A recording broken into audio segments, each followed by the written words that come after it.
우리가 2월 달에는 계속 이제 말씀에 대한 말씀과 마음에 대한 설교를 드리고 있습니다. 그러니까 특별히 오늘은 하나님의 말씀이 우리를 마음에 새롭게 만드는 도구다. 사실 이제 도구다라고 하는 말이 좀 이렇게 제한되어 있는 느낌이 있어서 조금 조심스럽긴 하지만 그래도 우리의 마음을 새롭게 할 수 있는 가장 강력한, 그리고 다른 것과 비교할 수 없는 가장 귀한 것이기 때문에 우리가 우리의 마음을 새롭게 하기 위해서 어떻게 말씀을 붙잡고 살 것인가, 시편 119편 우리가 9절부터 11절까지의 말씀을 통해 함께 말씀을 나누려고 합니다. 오늘은 제가 간단하게 세 가지의 말씀을 좀 드리려고 해요. 그 첫 번째 말씀이 뭐냐면 지켜라 라고 하는 말씀. 지켜라. 우리 성도님들 각자의 가정 가운데 가훈이 있는 가정도 있고요, 개인적으로 좌우명을 가지고 사시는 분들도 있을 겁니다. 그 가훈과 또는 좌우명이 우리 삶 속에서 굉장히 중요한 역할을 감당하고 있어요. 우리가 그럴 때 어떤 모습을 가지고 살아갈 것인가, 우리가 먼저 우리 9절 말씀 다시 한번 봉독하도록 하겠습니다. 9절 말씀 시작.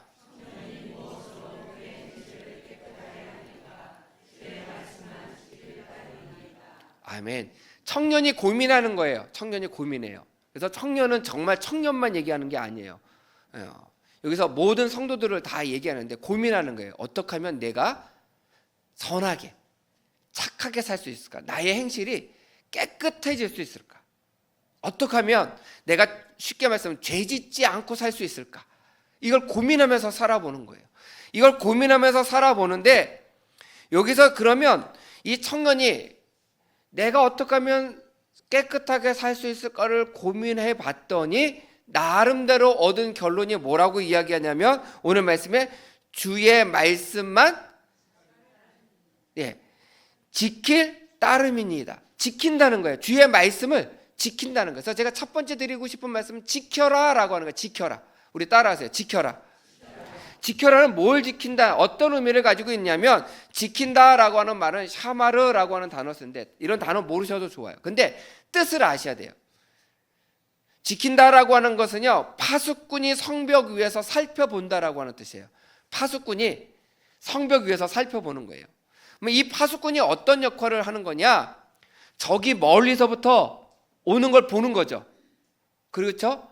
그것뿐만 아니라 또 뭐를 해야 돼요? 저기 오면 자기 성 안에 있는 군사들을 깨워야죠.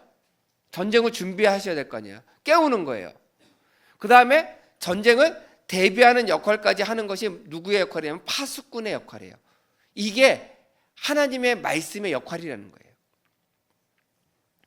쉽게 말씀을 드리면 바로 이런 겁니다. 뭐라고 되어 있냐면, 제가 1번 지키라 라고 하는 말씀을 제가 한마디로 요약해서 이렇게 말씀을 드릴게요.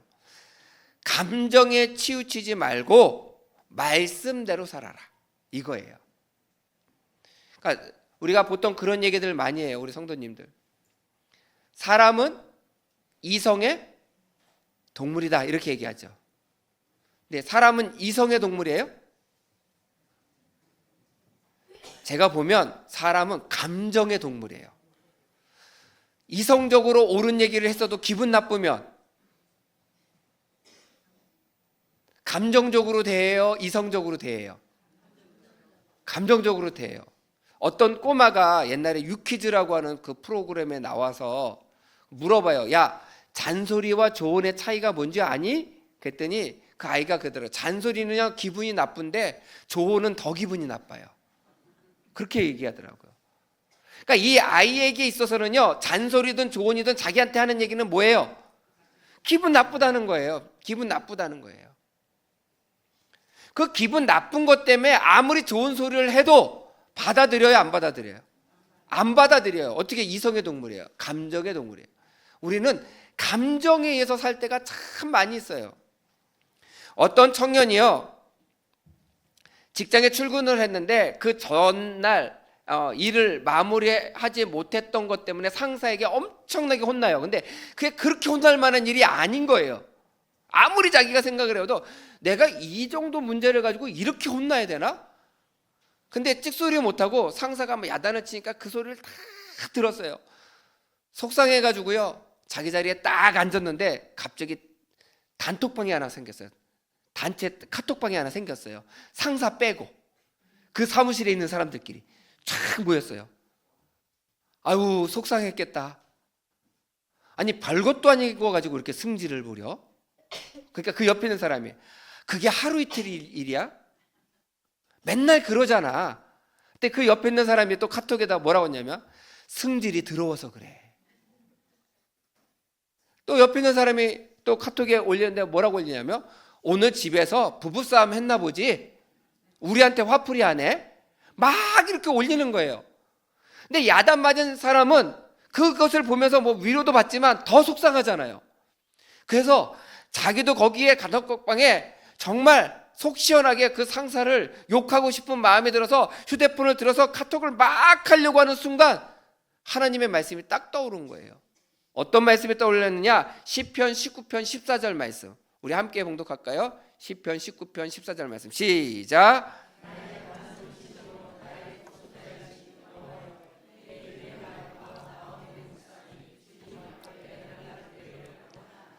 내 입의 말과 마음의 묵상이 주께 연락되기를 원합니다. 이 말씀이 딱 생각나서 갑자기 상사를 욕하려고 카톡을 막 하다가 내 말과 내 마음의 묵상이 누구께 연락돼요? 예, 우리 성도님들 카톡 하실 때요, 남 헐뜯는 카톡을 하실 때 이 말씀이 생각나셨으면 좋겠어요. 이 카톡이 누구께 연락돼요? 주께 연락되는 거예요. 여러분들 카톡으로 욕하시면 누구께 연락돼요? 예, 그러니까 순간 그 말씀이 이 청년의 마음 가운데 생각이 난 거예요.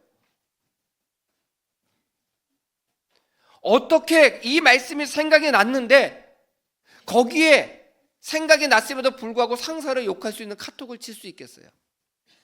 그래서 휴대폰을 내려놓고 화장실에 갔어요. 손을 씻습니다.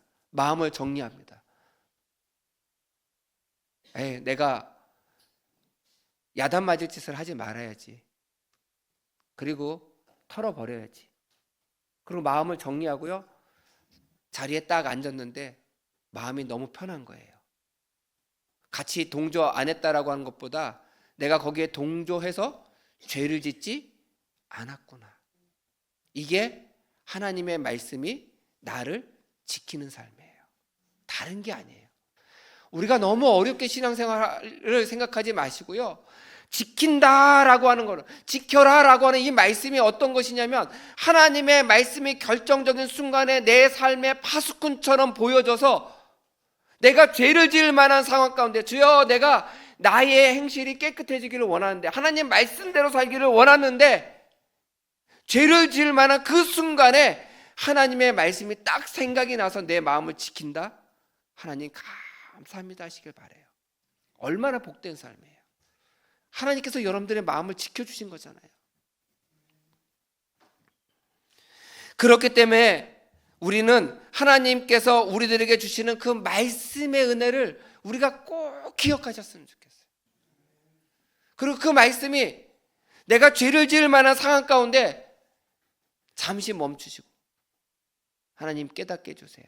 말씀이 생각나게 해주세요.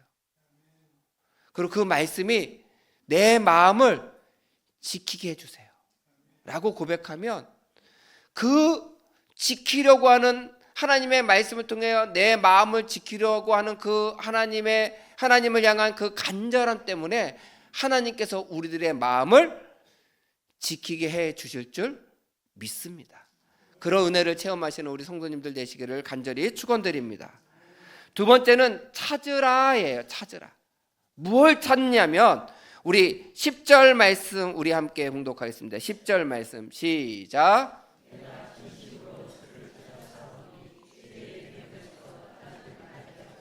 아멘. 내가 전심으로 주를 찾았사오니. 그래서 주님을 찾으라는 거예요. 주님을. 저는 이 말씀을 이렇게 말씀드리고 싶어요. 어려울 때 우선순위를 하나님께 두라, 이거예요. 어려울 때 우선순위를 누구에게 두라고요? 하나님께 두시라고요. 여러분들 삶 가운데 어려운 일이 딱 터지면 휴대폰부터 드세요. 그리고 제일 친한 사람에게 전화해요. 내가 이런 어려움이 있는데 어떻게 했으면 좋겠어. 도와달라고 그러고 의논하고. 우리가 그런 일 많잖아요. 저도 목회를 하다 보면 때로는 어려움이 생길 때 저에게 멘토 되시는 목사님께 연락합니다. 이런 일이 있는데 어떻게 했으면 좋겠어요 합니다. 그거 하지 말라는 게 아니라 그거보다 먼저 하나님의 뜻을 찾고 하나님의 말씀을 찾고 하나님을 찾아야 돼요. 그러면 하나님께서 그 속에서 하나님을 찾는 자에게 나타내 주실 뿐만이 아니라 은혜를 주시겠다고 약속하셨기 때문에 그 은혜를 믿고 약속을 믿고 하나님을 찾는 모습을 가지셔야 된다는 거예요. 오늘 이 찾는다라고 하는 단어가요, 이런 뜻을 가지고 있더라고요. 우리가 눈을 막 왔다 갔다 하면서 저기 마이크가 있네, 저기 보면대가 있네, 이렇게 눈으로 찾는 거를 찾는다라고 얘기하지 않고요. 여기서 찾는다라고 하는 것은요, 발자취를 따라 가면서 찾는다라는 뜻이에요. 그러니까 이런 거예요. 내가 좋아하는 사람이 있어요. 내가 존경하는 사람이 있어요. 난 저 사람처럼 닮고 싶어. 그럼 그 사람의 습관, 말하는 모습 발견하고 집중하고 보잖아요. 그리고 그분을 닮으려고 노력하잖아요. 이게 바로 찾는 거예요.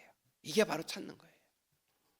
그래서 우리가 주님을 찾는다라고 하는 건 주님의 말씀대로 살려고 하는 것, 주님께서 어떻게 행하셨는지, 이런 상황 가운데서 우리 주님께서 어떻게 하셨을 것을 찾으려고 애쓰는 자, 그런 자에게는 하나님께서 찾도록 만들어 주신다고 약속하셨어요. 우리 마태복음 13장 45절과 46절 말씀, 이 두 절 말씀 우리 함께 좀 봉독하도록 하겠습니다. 시작.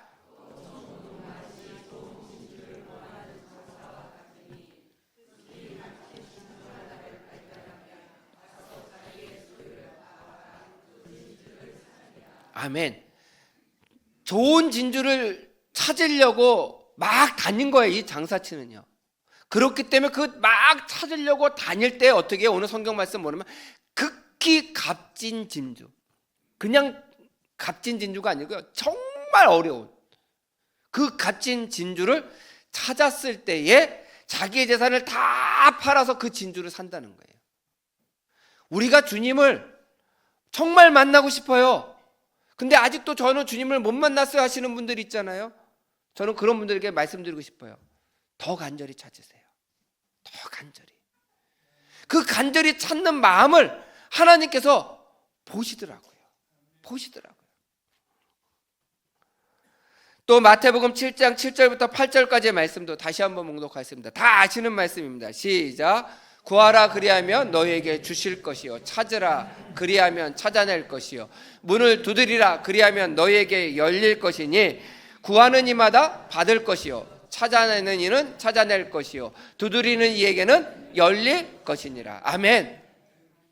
아니, 찾으면 찾아낼 것이다라고 약속해 주셨잖아요. 주님을 어떠한 어려움 가운데서도 찾으려고 애써 보세요.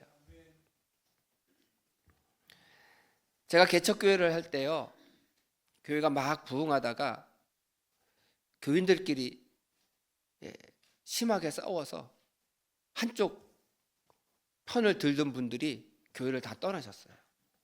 그 떠나기 직전이 목회자에게 굉장한 충격과 힘이, 어려움이 되더라고요.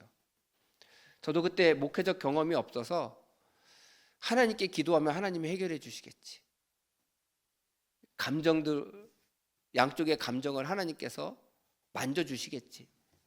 그래서 그분들에게 만나서 내가 일일이 막 상담하고 이런 것보다 하나님께 먼저 엎드리고 기도해야지, 그리고 기도했는데 한쪽이 다 떠나더라고요. 그때 제가 너무 큰 상처가 됐어요. 목회를 하면서 그렇게 힘들고 어려워봤던 적은 없었던 것 같아요. 너무 마음이 괴로워서 목회를 계속 해야 되나 말아야 되나, 그런 갈등이 생길 정도로, 나는 목회를 잘 못하는 사람인가, 그런 마음이 들 정도로 마음이 너무 괴로웠어요. 본당 교회 아무도 없는 성전에 나와서 혼자 기도하다가 우연찮게 불렀던 찬양이 눈을 들어 하늘 보라 너의 도움이 어디서 오나 천지를 지으신 여호와께로다. 이 찬양을 혼자 부르게 됐어요. 그 찬양을 부르는데 갑자기 눈물이 너무 나는 거예요. 왜냐하면 문제만 바라봤거든요.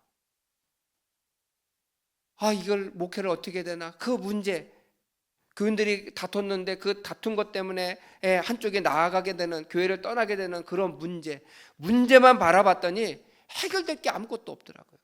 근데 성경은 뭐라고 얘기했어요? 눈을 들어 하늘을 보래요. 어떤 상황이라고 때 하늘을 보라고 말씀하지 않았어요. 기분 좋을 때 하늘 보라고 말씀한 게 아니고요. 그 앞에 상황은 나오지 않아요. 그냥 눈을 들어 하늘 보래요. 근데 그 찬양을 부르는데 제 마음 가운데 그런 마음을 주시는 거예요. 내가 눈을 들어 하늘을 못 봤구나. 문제만 봤구나. 너의 도움이 어디서 와요? 천지를 지으신 여호와께로다. 그 마음을, 그 찬양을 부르는데 그 마음을, 내가 너와 함께 할 거야, 걱정하지 마 라고 하는, 너의 도움은 나밖에 없어 라고 하시는 그 음성이 들려졌을 때 저에게는 가장 큰 위로가 됐어요. 그래서 제가 습관을 하나 바꾸기로 했어요. 여러분들 잘 생각해 보세요. 힘들고 어려운 일이 있잖아요. 하늘 볼 일이 없어요. 그래서 저는 그때부터 하늘을 열심히 보려고 노력해요. 그래서 저희 가족들은요, 어디 운전하고 가다가 저 하늘 봐봐, 구름이 너무 이뻐, 이런 소리 많이 하거든요. 야, 저 별 봐봐, 너무 이쁘지 않냐. 하늘 보는 연습을 많이 해요. 왜냐하면 저는 그때 눈을 들어 하늘 보라, 하늘을 보면서 이렇게 아름다운 천지를 만드신 하나님께서 나를 늘 도와주고 계셔, 나를 바라보고 계셔, 나와 함께 계셔 라고 하는 그 마음을 저는 갖게 됐어요. 그래서 습관적으로 하늘을 바라보는 거예요. 무슨 일이 있든 없든 하늘을 바라보면서 제가 고백하는 건 뭐예요? 천지 지으신 여호와께서 나의 도움이 되셔, 나를 인도하시는 분이야. 아멘. 그렇게 그 말씀 가운데 위로를 받고 그 말씀 속에서 하나님이 나와 함께하여 주심을 깨닫게 되고, 그 속에서 하나님이 주시는 그 은혜와 능력을 누릴 때에 회복함이 있더라는 거예요. 여러분들 삶 가운데 어려움이 생길 수 있습니다. 환난이 와요. 환난이 오고 고난이 오고 어려움이 생기면요, 그렇게 고통스러울 수가 없어요. 그럴 때 고개 숙이지 마세요. 문제만 바라보지 마세요. 여러분들 삶의 우선순위를 하나님께 두세요. 눈을 드세요. 하나님을 바라보세요. 천지를 지으신 여호와께서 여러분들의 도움이 되실 줄 믿습니다. 그런 하나님을 바라볼 때에 내 마음을 지켜주시고요, 다시 한번 일어날 힘을 주시고요, 그리고 극복할 수 있는 은혜와 능력을 주시더라는 거예요. 주시더라는 거예요. 그래서 우리가 어떠한 상황 가운데서도요, 하나님께서 나와 함께 하신다라고 하는 것을 진주를 발견하듯이 찾으려고 애쓰셔야 돼요. 찾으려고 애쓰셔야 돼요. 그것을 분명히 찾으면 우리는 우리의 삶 가운데서 흔들리지 않은 믿음을 가질 수 있다는 거예요. 저희가 몇 년 전에요, 저희 가족들끼리 일본의 삿포로 쪽에 휴가를 간 적이 있어요. 근데 저희 아이가 뭐라고 했냐면, 그 신호등 옆에 이렇게 화살표가 이렇게 밑으로 이렇게 거져 있는 그 도로마다 그 표시가 하나씩 있더라고요. 저게 뭔지 아냐고 아빠 그러더라고요. 그래서 모르겠다고 그랬더니, 삿포로는 눈이 많이 오면 도로인지 인도인지 구분이 안 되잖아요. 그래서 차가 가다가 인도로 올라오면 턱이 높으니까 사고 날 위험도 있고, 그래서 인도와 도로를 경계해주는 그 화살표를 지나가는 도로마다 있는 거예요. 눈이 쌓이더라도 요거는, 요쪽은 인도고 요쪽은 차도다. 제가 그걸 보면서 그런 생각을 해봤습니다. 우리의 삶 가운데 인도로 가야 될지 차도로 가야 될지를 알지 못할 때, 경계를 알지 못할 때가 있잖아요. 그때 그 표지판을 보면 경계를 알 수 있잖아요. 우리가 어디를 가야 될지 알지 못할 때 하나님의 말씀에 표지판이 있으면 가야 될 길과 가지 말아야 될 길을 분명하게 구분해낼 수 있잖아요. 그 표지판을 찾으라는 거예요. 그 표지판이 뭘까요? 하나님의 말씀이라는 거예요. 하나님의 말씀. 하나님의 말씀을 찾기 위해서, 하나님의 말씀이 내 인생의 기준점이 되기 위해서 우리는 하나님의 말씀을 찾으려고, 하나님을 찾으려고, 만나려고 애쓰고 간절한 마음으로 기도하고 부르짖는 모습이 있어야 된다는 거예요. 폭소를 만난 도로처럼 우리의 인생이 뒤엉켜질 때가 있습니다. 구분이 안 될 때가 있어요. 그럴 때 하나님의 말씀에 화살표를 만나면 가야 될 길을 가게 되고 가지 말아야 될 길을 가지 않게 되는 놀라운 은혜를 경험하게 되는 거예요. 힘들고 어려울 때마다 고개 숙이지 마시고 눈을 들어 하늘을 쳐다보세요. 나의 도움이 되시는 하나님께서 나를 반드시 도와주실 것이고 찾기를 원하는 마음으로 눈을 든 자에게 하나님께서 만나 주실 줄 믿습니다. 그래서 나의 힘든 일이 있을 때 하나님을 찾는 우리 새샘의 성도가 되시기를 간절히 축원드립니다. 마지막으로는 두라예요. 두라. 여러분들의 마음에 하나님의 말씀을 두라예요. 하나님의 말씀을 두라. 우리 11절 말씀 우리 함께 봉독하겠습니다. 11절 말씀 시작.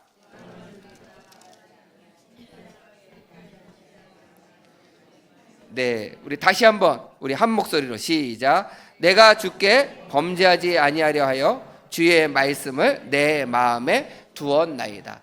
주의 말씀을 내 마음에 두었나이다. 우리 따라하시 봐요. 주의 말씀을 내 마음에 두었나이다. 주의 말씀을 내 마음에 두라는 거예요. 주의 말씀을, 다른 게 아니라. 저는 이거를 이렇게 말씀을 드리고 싶어요. 상처를, 과거의 상처를 여러분들 마음에 두지 마시고요, 하나님의 말씀을 여러분들의 마음에 두시라는 거예요. 제가 우리 새롭게 어떤 분이, 권사님이 제가 좀 비실비실하게 보였나 봐요. 그래서 목사님, 식사를 대접하고 싶어요. 장어 드시러 가죠. 그러시더라고요. 그래서 제가 얼마나 비실비실하게 보였으면 장어를 먹으러 가자고 해서 제가 그분께 아유 감사한데 제가 장어를 못 먹어요. 죄송해요. 그랬어요. 그랬더니 놀라시더라고요. 제가 원래 장어를 잘 먹었거든요. 근데 제가 논산에서 목회할 때 서울에서 손님이 오시면 늘 가는 그 마을이 있는데 그 마을 전체가 다 장어집이에요. 마을 전체가. 그래서 싸요. 맛도 있고요. 저렴하기도 하고요. 그리고 마을 전체가 장어니까 다 집마다 특색도 있고요. 경쟁하니까 아주 저렴한 가격에 풍성하게 먹을 수 있어요. 그래서 늘 서울에서 손님이 오시면 거기를 모시고 가면 너무너무 좋아하셨거든요. 한 번은 서울에서 손님이 와서 이제 그 집에 장어집으로 모시고 갔는데 아이들 것까지 이렇게 장어를 쭉 사주다 보니까 아이들이 장어를 많이 못 먹잖아요. 그러니까 조금 먹고 남겼는데 그게 아까워가지고 저희가 어른들이 나눠서 먹었거든요. 원래 먹어야 되는 양보다 더 먹었거든요. 근데 그게 급체를 한 거예요. 제가 장어 먹고 급체를 하니까요 힘도 세대요. 장어가 얼마나 제가 괴로웠는지 제가 한 2, 3일을 정말 고통 속에 지냈어요. 정말 제 생각에 죽었다 깨어난 것처럼 고통스러웠어요. 그래서 그 다음부터 제가 장어를 안 먹어요. 그래서 요즘은 먹어보려고 그래요. 너무 걱정하지 마세요. 그때 그 상처, 급체를 해서 그 경험 한 번이 몇십 년 동안 장어를 못 먹게 만들더라고요. 아니 음식 하나가 급체해도 우리 성도님들 그런 경험 해보잖아요. 그런 거를 경험하면 나중에 다 고쳐졌음에도 불구하고 우리는 어때요? 그 음식을 안 먹잖아요. 음식만 그럴까요? 여러분들 어렸을 때 부모님에게 상처받은 게 있어요? 그럼 그 상처 때문에 내가 부모가 되면 절대 그러지 말아야지. 근데 그 상처 때문에 자녀에게 똑같이 자녀가 상처받게 하는 행동들이 얼마나 많이 있는지 몰라요. 대인관계에 있어서 상처를 받았어요. 그 상처 때문에 내 삶이 다른 사람에게 상처 주는 삶을 살지 말아야 되는데 똑같이 그 상처 때문에 나도 모나게 행동하고 상처받게 말하고 그들에게 상처를 주는 행동을 할 때가 얼마나 많이 있는지 몰라요. 왜 우리의 하나님께서 만들어주신 아름다운 우리의 삶을 상처 때문에 하지 못할 일이 생기고 상처 줄 일을 만들고 잘못된 행동들을 하게 하냐는 거예요. 그 이유가 뭐냐면 상처를 마음에 두고 있기 때문에 그래요. 상처를 극복하기 어려울 겁니다. 쉽지 않을 겁니다. 그렇기 때문에 기도하셔야 돼요. 하나님, 상처가 내 마음에 있지 않게 하시고 그 상처 자리에 하나님의 치유의 말씀이 내 마음에 남게 하여 주세요. 그래서 그 상처를 치유했던 그 놀라운 하나님의 은혜를 체험하고 그 치유된 마음으로 나와 똑같이 상처를 입은 사람을 나도 치유해 주겠다라고 결심하고 목회를 잘하셨던 분이 헨리 나우엔이라고 하는 분이 계세요. 그 분이 쓰신 책에 상처받은 치유자, 상처가 있지만 치유받아서 나도 다른 사람을 치유할 수 있는 사람이 되었다 라고 하는 책을 쓰셨어요. 그게 바로 상처받은 자의 치유예요. 상처받은 치유자라고 하는 책이에요. 우리 상처에 반응하지 마시고요, 내 마음에 둔 하나님의 말씀에 반응하는 삶을 사셔야 돼요. 그러려면 우리 마음에 새겨진 말씀, 내 마음에 둘 하나님의 말씀, 이 성경 전체를 암송하면 제일 좋겠지만 그것이 안 되면 말씀 한 구절이라도, 정말 한 구절이라도 내 마음에 이 말씀만큼 내가 평생을 지키면서 살아야지. 그 말씀 하나를 붙잡고 사세요. 내가 무엇을 하든지 주 예수 그리스도의 이름으로 하고 그 모든 영광을 하나님 아버지께 돌리라. 저는 제가 말씀드렸잖아요. 제가 초등학교 6학년에서 중학교 1학년 올라갈 때 송궁기 영신 예배 때 뽑았던 말씀이에요. 근데 그 말씀이 저에게 너무 와닿았어요. 나 평생 목회를 하겠다고 내가 결단했는데, 그치, 주 예수 이름으로 모든 일을 해야지. 그리고 그 영광은 내가 차지하는 게 아니라 하나님이 차지하도록 해야지. 내 목회의 방향. 제가 6학년에서 6학년에서 중학교 1학년 올라가는 그 어린아이가 뭘 알겠어요. 근데 그 말씀, 그때 그 말씀이 왜 좋았는지 모르겠지만 그 말씀이 보는 순간, 뽑혀지는 순간 그 말씀이 암송이 됐어요. 그리고 제가 평생을 살면서 목회하면서 이 말씀을 되새기는 거예요. 교만해질 때마다, 잘못된 마음에 들으려고 할 때마다 이 말씀을 생각하면서 주 예수 이름으로 모든 일을 해야지. 모든 영광 하나님 아버지께 돌려야지. 저는 그 말씀 한 구절 붙잡고 있는 거예요. 골로새서 말씀, 그 말씀 한 구절.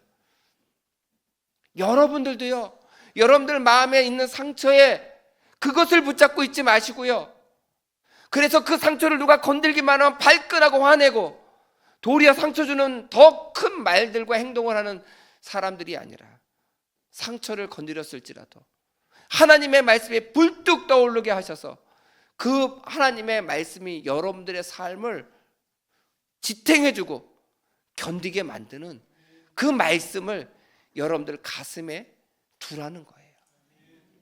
어떤 분들은 그렇게 이야기하십니다. 제가 성경을 암송하라고 했더니, 아유 목사님, 어저께 암송을 했는데요, 오늘 새로운 걸 암송하려니까 어저께 걸 다 잊어버려요. 괜찮아요. 하나님은요, 필요하실 때 그 말씀을 기억나게 하세요. 그게 성령님께서 하시는 일이에요.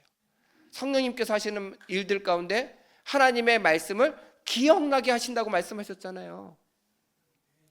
내가 이 말씀을 암송했어요. 근데 그 말씀을 내가 암송했는지조차도 몰라요. 근데 어려운 순간에 그 말씀이 기억나는 거예요. 생각이 나는 거예요. 나를 일으켜줄 새 힘이 되게 되고요, 나를 버티게 할 수 있는 힘이 되는 말씀이 되게 하는 거예요. 제가 어느 책을 보니까요, 미국에 아주 떡갈나무로 유명한 숲이 있다라고 그래요. 근데 그 숲에는 다람쥐들이 엄청나게 많이 사는데, 그 다람쥐들이요, 겨울을 나기 위해서 도토리를 열심히 주워서 모은대요. 겨울에 먹으려니까. 그러니까 나무 구멍에다도 이 도토리를 집어넣고요, 어떨 때는 땅을 파가지고요, 도토리를 막 집어넣고 저장한대요. 근데 그렇게 저장해 놓고요, 이 다람쥐도 다 기억을 못하는 거죠. 그래서 눈에 보이는 것만 먹는다는 거예요. 근데 신기한 거는요, 땅 속에 다람쥐가 파묻었던 도토리를 잃어버렸는데, 내가 여기 묻었다는 사실도 잊어버렸는데, 잊어버린 그 도토리 씨앗들이 땅 속에서 싹을 내고 자라서 숲을 이룬 거예요. 저는 그 예화를 보면서, 책 속에서 예화를 보면서 깨닫게 된 거예요. 아, 하나님의 말씀을 내가 암송했다고 생각하고 알았다고 생각했는데 잊어버렸어요. 근데 그 말씀이 어느 순간에 자라서요, 말씀의 숲을 이루도록, 내 마음에 말씀의 숲을 이루도록 만들어 주신다는 거예요. 그러기 위해서 하나님의 말씀을 내 마음에 담아야 되는 거예요. 암송하려고 노력하세요. 읽으려고 노력하세요. 저는 감사한 게, 우리 이번에 성경 필사하시는 분들 한 10분 정도 되시더라고요. 얼마나 감사한지 몰라요. 우리 이제 방탈출 다시 시작하잖아요. 나 혼자는 성경 다 읽기 어려울 것 같아요 하시는 분들 신청하세요. 함께 하다 보면요, 정말 제가 장담합니다. 올 10월이 가기 전에 여러분들 성경 1독 하실 수 있어요. 신청하세요. 그렇게 성경을 읽다 보면 어느 순간에 그 수많은 말씀들 가운데 한 말씀이 내 마음에 남게 되는 거예요. 하나님의 말씀이 내 마음에 두게 되는 거예요. 그 두어진 말씀을 통해 내 삶이 바뀌어지는 은혜를 누리게 된다. 저는 우리 성도님들이 하나님의 말씀을 열심히 읽으시고 묵상하시고 깨달으시고, 그래서 여러분들의 마음을 변화시키는 가장 귀한 도구는 하나님의 말씀밖에 없다. 그래서 여러분들이 2026년도에 성경을 쓰시든, 목소리로 녹음하시든, 성경을 눈으로 읽으시든, 매일매일 큐티를 하시든, 하나님의 말씀을 묵상하시든, 어떤 방법을 통해서든지 하나님의 말씀이 내 마음에 둘 수 있도록 애쓰시는 우리 새샘의 성도가 되시기를 간절히 축원드립니다. 그러면 하나님께서 우리의 말씀을 통하여 우리의 마음을 지키게 하시고, 죄짓지 않도록 우리의 마음을 지키게 하시고, 우리가 어렵고 힘들 때마다 우리의 우선순위 되시는 하나님을 찾으려고 애쓰면 하나님이 만나 주실 것이고, 내 감정에, 내 마음의 상처를 건드릴 때마다 상처에 의해서 반응하는 자가 아니라 내 마음에 둔 하나님의 말씀으로 반응한 자가 되셔서 아름다운 성령의 열매들이 여러분들 삶 가운데 맺혀지고, 여러분들의 삶에, 여러분들의 마음이 변화되시는 우리 새샘의 성도가 되시기를 주님의 이름으로 간절히 축원드립니다.